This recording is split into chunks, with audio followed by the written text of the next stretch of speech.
నమస్తే జీర్ణ టీవీకి స్వాగతం. బులెటిన్ల ముందుగా హెడ్లైన్స్ చూద్దాం. తెలంగాణ భవన్లో బీఆర్ఎస్ నాయకుల ప్రెస్ మీట్. మీడియాతో మాట్లాడుతున్న MP Shri M Raghunandan Rao. Employees and pensioners wing state president Nallamaru Chandrasekhar Reddy press meet. బడుగుల వంచనలో జగన్ మహాగణుడు. గృహ నిర్మాణ శాఖ మంత్రి కొలుసు పార్థసారథి మీడియా సమావేశం.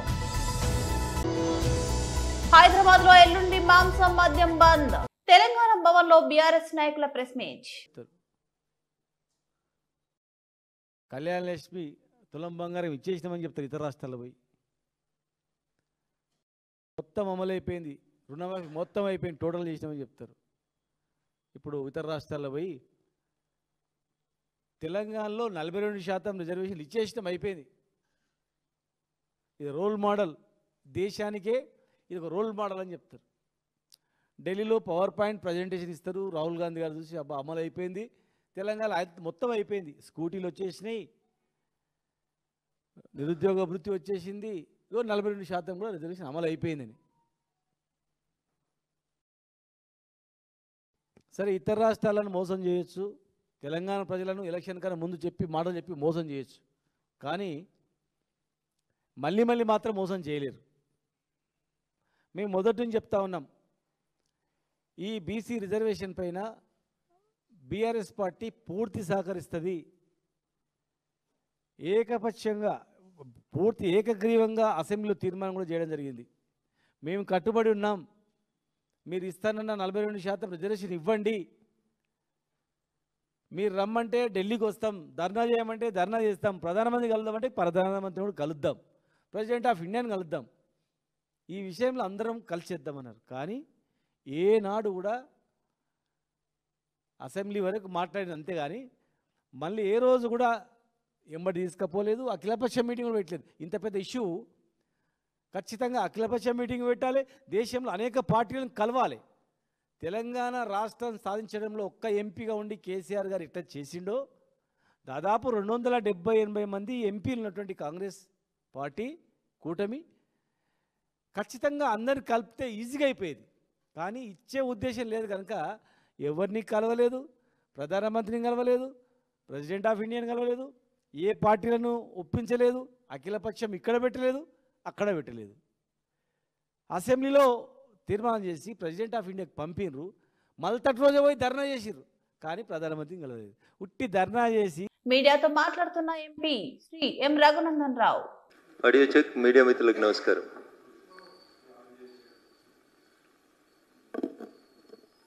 మీడియా మిత్రులు అంటే మీరు కూడా వస్తారు ఇక. ముందుగా ప్రజలందరికీ కూడా దేవి శరన్నవరాత్రి ఉత్సవాలు, దసరా సందర్భంగా, విజయదశమి పండుగ సందర్భంగా శుభాకాంక్షలు, అభినందనలు తెలియజేస్తా ఉన్నాం. గత కొద్ది రోజులుగా వరుణుడికి కోపం వచ్చి భాగ్యనగరాన్ని అంతా వర్షపు నీటితో అతలాకుతలం చేస్తూ ఉన్నాడు.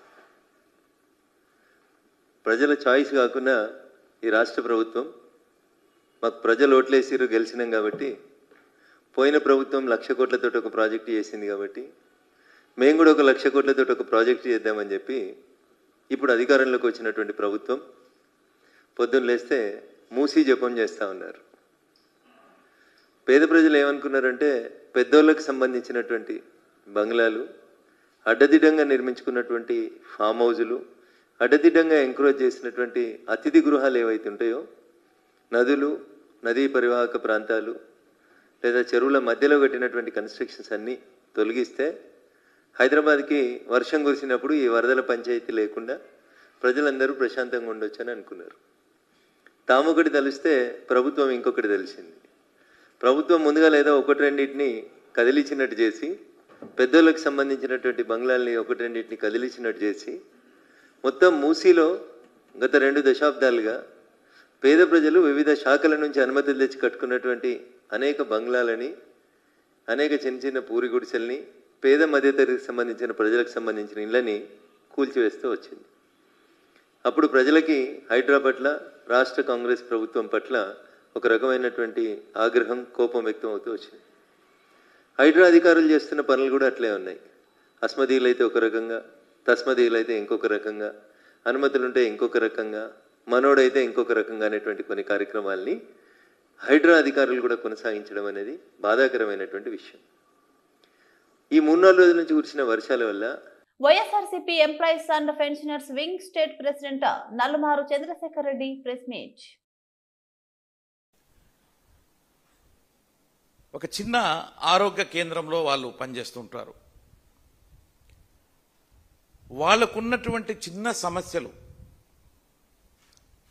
ఆ సమస్యలు కూడా ఏంటంటే కూటమి ప్రభుత్వం వచ్చిన తర్వాత ఆ యొక్క సమస్యల్ని క్రియేట్ చేస్తూ ఉంది. వాళ్ళను కూడా ఈ రోజున రోడ్డు మీదకి వచ్చేటట్టు చేస్తూ ఉంది.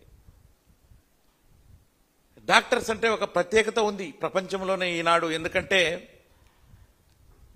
కోవిడ్ టైంలో వాళ్ళు ప్రాణాలను కూడా లెక్క చేయకుండా పేషెంట్ల కోసం ట్రీట్మెంట్ ఇచ్చి చాలామంది డాక్టర్లు కూడా ప్రాణాలు పోగొట్టుకున్నటువంటి సంఘటన మనం ఇంతవరకు మర్చిపోలేదు. అయితే ప్రైమరీ హెల్త్ సెంటర్లో పనిచేస్తున్నటువంటి డాక్టర్స్కి కూటమి ప్రభుత్వం వచ్చిన తర్వాత ఉన్నటువంటి రూల్స్కు వ్యతిరేకంగా, అంటే సర్వీస్లో ఉన్నటువంటి డాక్టర్స్కి పోస్ట్ గ్రాడ్యుయేషన్ చేయాలంటే వాళ్ళకి మరి క్లినికల్ విభాగానికి చెందినటువంటి వాళ్ళకి 30%, తర్వాత నాన్ క్లినికల్ విభాగంలో ఉన్నటువంటి డాక్టర్స్ పీజీ చేయాలంటే వాళ్ళకు ఒక 50% వాళ్ళకు కోటా ఉంది. గత ప్రభుత్వంలో ఇచ్చింది ఇది. అయితే కూటమి ప్రభుత్వం వచ్చిన తర్వాత గత సంవత్సరంలో దాన్ని క్లినికల్ 30 ఏదైతే ఉందో దాన్ని 15కి తగ్గించడం జరిగింది. మరి డాక్టర్స్ అంతా కూడా ఆ రోజున రోడ్డు మీదకి వచ్చి, అయ్యా మేము కష్టపడి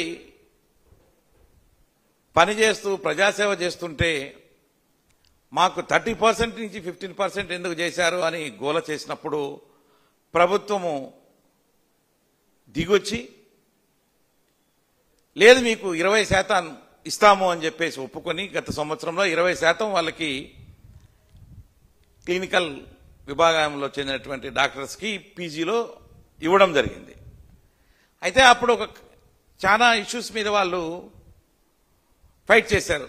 అవన్నీ కూడా మేము త్వరలోనే అన్నీ కూడా సెటిల్ చేస్తామని చెప్పేసి హామీ ఇచ్చారు.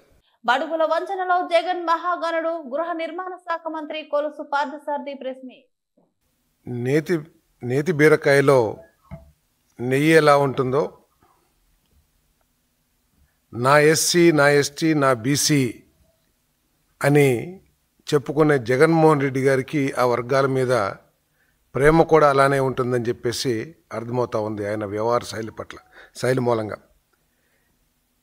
నేతి బీరకాయలో నెయ్యి ఎలా ఉంటుందో వైసీపీ చెప్పే సామాజిక న్యాయంలో కూడా అంతే నెయ్యి ఉంటుందని చెప్పేసి ఈరోజు ఒక బీసీ నాయకుడు చంద్రయ్య గారి కుటుంబానికి అన్యాయంగా హత్యకు గురైన చంద్రయ్య గారి కుటుంబానికి ఒక మేలు చేస్తూ ఉంటే వైసీపీ అడ్డుకోవడంతో దాని యొక్క బీసీల పట్ల ప్రేమ ఏంటో అర్థమవుతుందని చెప్పేసి ఈ సందర్భంగా నేను మనవి చేస్తా ఉన్నాను. నేను జగన్మోహన్ రెడ్డి గారి హయాంలో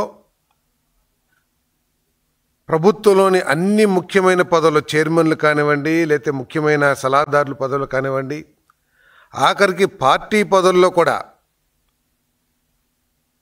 రీజనల్ కోఆర్డినేటర్స్ ఏదైతే పార్టీని నిర్వహించే వ్యక్తులు ఉంటారో వారు కూడా కేవలం అగ్రవర్ణాలతో, వారికి సంబంధించిన సామాజిక వర్గంతో పార్టీని, ప్రభుత్వాన్ని నడిపిన జగన్మోహన్ రెడ్డి గారికి ఎస్సీ, ఎస్టీ, బీసీల పట్ల ఏ మేరకు ప్రేమ ఉందో అర్థమైందని చెప్పేసి నేను ఈ సందర్భంగా తెలియజేస్తా ఉన్నాను. ఇంకా ఆ విషయాలన్నీ కూడా ప్రజలు ఇంకా మర్చిపోలేదు. ఈరోజు వైసీపీ రౌడీల చేతుల్లో, వైసీపీ అరాచక శక్తుల చేతుల్లో అన్యాయంగా బలైపోయిన ఒక బీసీ నాయకుడు చంద్రయ్య గారి కుమారుడికి ఒక ఉద్యోగం ఇస్తూ ఉంటే ఎందుకు అడ్డుకుంటున్నారో ఈరోజు బీసీలు అని చెప్పుకునే వైసీపీలో నాయకులందరూ కూడా సమాధానం చెప్పాలని చెప్పేసి నేను ఈ సందర్భంగా నేను డిమాండ్ చేస్తా ఉన్నాను వాళ్ళందరినీ కూడా. బీసీలకి న్యాయం జరిగే పరిస్థితి వైసీపీలో ఎట్లాగూ లేదు.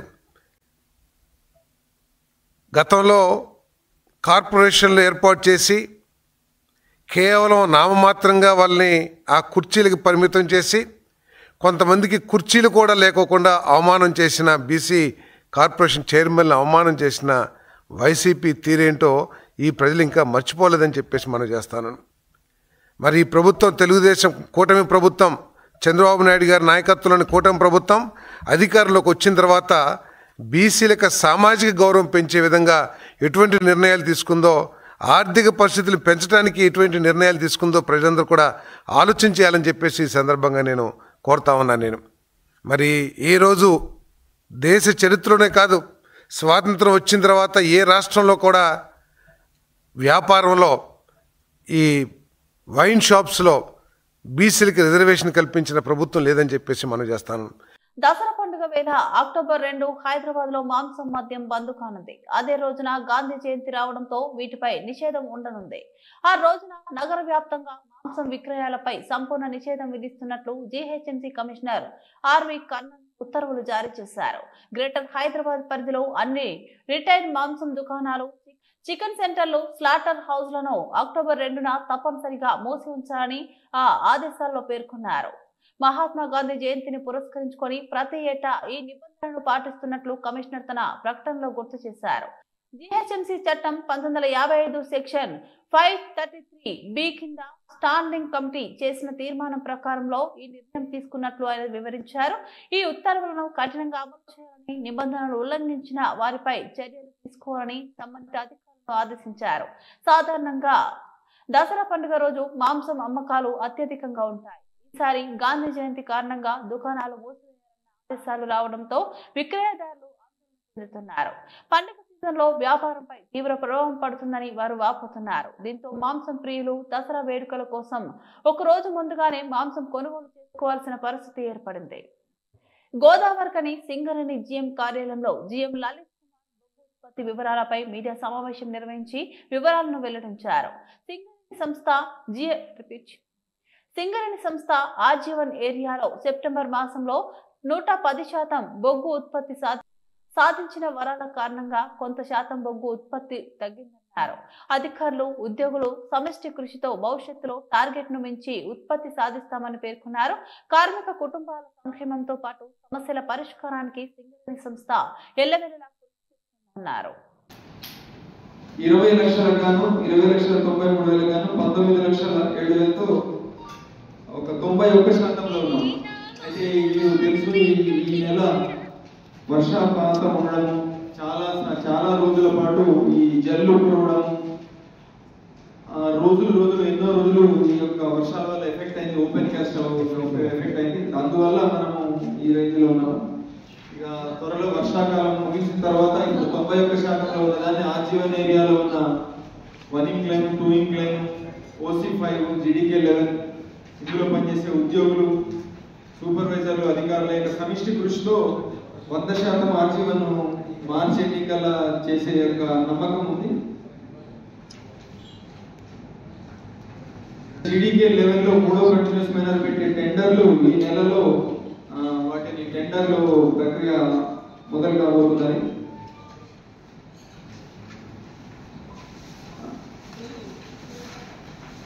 అట్లనే ఈ స్కిల్ డెవలప్మెంట్ సెంటర్లో 2 కొత్త బ్యాచ్లు స్టార్ట్ అయినాయి. అట్లనే గత నెలలో కూడా కిమ్స్ కు ఏదైతే హైదరాబాద్ లో కిమ్స్ హాస్పిటల్ గాను మన సిరిసిల్ల ట్రైనింగ్ కొంతమంది అమ్మాయిలు వాళ్ళ ట్రైనింగ్ పొందుతున్నారు. ఈ యొక్క షాపింగ్ కాంప్లెక్స్ పనులు అనుకున్నంతగా వర్షాకాలం వల్ల కొంత ఎఫెక్ట్ అయ్యాయి. ఆల్రెడీ పనులు వేగవంతంగా నడుస్తున్నాయి. అట్లే మేడిపల్లి OCలో ఏదైతే పంపుడు స్టోరేజ్ ప్లాంట్ కోసము చైర్మన్ బలరాం సార్ యొక్క ఆదేశాల మేరకు దాన్ని త్వరితగతిన ఈ వ్యాప్కోస్ కంపెనీ వాళ్ళు డీటెయిల్డ్ ప్రాజెక్ట్ రిపోర్ట్ చేసే పనులు కూడా వేగంగా నడుస్తున్నాయి. వారితో చర్చలు జరపడం జరుగుతున్నాయి. టెక్నికల్ గా అతి తొందరలోనే వారు కూడా డీటెయిల్డ్ ప్రాజెక్ట్ రిపోర్ట్ ఇస్తామని వారు స్టడీ చేస్తున్నారు. అట్లే ఈ యొక్క డెవలప్మెంట్ సెంటర్ ద్వారా ఒక వాల్వో ట్రైనింగ్ బ్యాచ్ ఒకటి ఇవ్వడం జరిగింది. మళ్ళీ త్వరలోనే ఓన్లీ గోదావరి కానీ ప్రాంత యువత కోసం ఒకటి వాల్వో ట్రైనింగ్ పెట్టే ఆలోచన ఉన్నది. ఇంకొకటి మన రామగుండం ఏరియా హాస్పిటల్లో ఒక సూపర్ స్పెషాలిటీ వైద్య సేవల యొక్క క్యాంపు అక్టోబర్ 10వ తారీఖు ఉండబోతున్నది. అందులో గుండెకు సంబంధించింది, న్యూరాలజీ నరాలకు సంబంధించింది, ఇట్లా వివిధ స్పెషలిస్టులు రాబోతున్నారు. కాబట్టి ఒక అవకాశాన్ని ఉపయోగించి RG123 అడ్రియాల ఈ దగ్గర ప్రాంత సింగరేణి ఉద్యోగులు ఏదైనా ఇబ్బందులు ఉన్నట్టయితే దాంట్లో రిజిస్ట్రేషన్ చేసుకోవాల్సి ఉంటుంది. అది రిజిస్ట్రేషన్ చేసుకోవాల్సిందిగా కోరుతున్నాం. సింగరేణి ఉద్యోగులకు, వారి కుటుంబ సభ్యులకు, అట్లే రామగుండం పట్టణ ప్రాంత ప్రజలకు, వారి కుటుంబ సభ్యులకు, ప్రెస్ మిత్రులకు, వారందరి కుటుంబ సభ్యులకు కూడా అడ్వాన్స్ గా దసరా శుభాకాంక్షలు తెలియజేస్తున్నాం. Singareni colonies RG1 area management తరఫు నుంచి ఈ యొక్క పండుగ మంచిగా జరగాలని, అమ్మవారి ఆశీస్సులు అందరి మీద ఉండాలని, అందరూ కుటుంబ సభ్యులు అందరూ చల్లగా ఉండాలని భగవంతుని ప్రార్థిస్తున్నాం. Thank you. ఏ తండాలో చూసినా ఒక విజయ కథ ఉంటుందని గౌరవ మహబూబ్ నగర్ ఎమ్మెల్యే ఎన్ఎం శ్రీనివాసరెడ్డి అన్నారు. ఎమ్మెల్యే క్యాంపు కార్యాలయంలో ఏర్పాటు చేసిన పాత్రికేయుల సమావేశంలో ఆయన మాట్లాడుతూ గిరిజనులకు రిజర్వేషన్ అమలైన రోజే 3 కోట్ల రూపాయలతో గిరిజన భవన్ నిర్మాణానికి జీవో విడుదల కావడం సంతోషంగా ఉందన్నారు. ఈ సందర్భంగా రాష్ట్ర ముఖ్యమంత్రి శ్రీ రేవంత్ రెడ్డి గారికి గిరిజన భవన నిర్మాణానికి అనుమతులు ఇచ్చిన రాష్ట్ర మంత్రి అట్లూరి లక్ష్మణ్ కి ధన్యవాదాలు తెలియజేశారు. ఎన్నో ఏళ్ల పోరాటాల ఫలితంగా 1976లో ఇందిరాగాంధీ ప్రధానమంత్రిగా ఉన్న సమయంలో గిరిజనులకు విద్యా ఉద్యోగ రిజర్వేషన్ అమలు చేశారని, దాని ఫలితంగా ఎంతో మంది గిరిజనులు ఉన్నత పదవులు నిర్వహించారని ఆయన చెప్పారు. 3 అంతస్తులో నిర్మాణం చేస్తున్న గిరిజన భవన్ లో 1 అంతస్తులో విద్యార్థులు చదువుకోవడానికి మంచి గ్రంథాలయాన్ని ఏర్పాటు చేయాలని ఆయన సూచించారు. గ్రంథాలయం ఉంటే యువతకు ఎంతో మేలు జరుగుతుందని ఆయన చెప్పారు. ఈ పోరాటాలతోటే తండాలు గ్రామ పంచాయతీ అయ్యాయని, మీ తండాలలో మీరే పాలన చేస్తున్నారంటే అది మీరు చేసిన పోరాట ఫలితమే అని ఆయన గుర్తు చేశారు. గిరిజనుల అభివృద్ధి కోసం రాష్ట్ర ప్రభుత్వం అనేక సంక్షేమ పథకాలు అమలు చేస్తుందని, అందులో భాగంగా ప్రతి తండాకు రవాణా వ్యవస్థను ఏర్పాటుకు కృషి చేస్తున్నామని, రేషన్ కార్డులు లేని అర్హులైన ప్రతి ఒక్కరికి రేషన్ కార్డులు ఇచ్చామన్నారు. ఈ తండాలలోనే రేషన్ షాపుల ద్వారా సన్నబియ్యం పంపిణీ చేస్తున్నామని ఆయన తెలియజేశారు.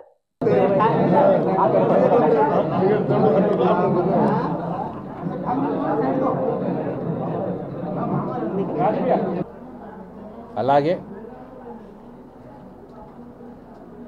డైట్ కాలేజ్ పక్కన ఒక 500 గజాలు ఆ రోజు ఉన్న నాయకులందరూ ఇప్పుడు వాళ్ళు అప్పుడు యంగ్స్టర్స్గా ఉండే నిలబడి పోలీసు లాఠీలను ఎదుర్కొని ఐకమత్యంతో గిరిజన భవన్ కోసం ఒక 500 గజాల స్థలాన్ని ఆ రోజు ఎన్నో పోరాటాల మధ్య సాధించుకున్నారు. కానీ దాంట్లో చెప్పుకోదగ్గ కన్స్ట్రక్షన్ కానీ ఏది రాలేకపోయింది. నేను ఎమ్మెల్యే అయిన తర్వాత ఖచ్చితంగా ఇక్కడ మనము ఒక భవనాన్ని ఏర్పాటు చేయాలి, ప్రభుత్వం తరఫున వారికి ఇవ్వాలి, దాంట్లో వాళ్ళ కార్యకలాపాలు గౌరవంగా కొనసాగేందుకు ఒక వ్యవస్థను ఏర్పాటు చేయాలన్న ఆలోచన వచ్చింది. అది మన గిరిజన బిడ్డలకు రిజర్వేషన్ వచ్చిన ఈరోజే ఆ జీవోను మేము ఇవ్వడం అనేది నిజంగా ఒక మంచి పరిణామం, శుభ పరిణామం. కాకపోతే ప్రస్తుతానికి అది గిరిజన భవన్గా 3 అంతస్తులతోటి 3 కోట్ల రూపాయలు ప్రభుత్వం శాంక్షన్ చేయించి జీవో ఇచ్చింది. ఇది ఉట్టిగా కాగితం ఏం కాదు, ఫైనాన్షియల్ అప్రూవల్స్ అన్నీ అయిపోయిన తర్వాతనే మేము జీవో విడుదల చేసినాం.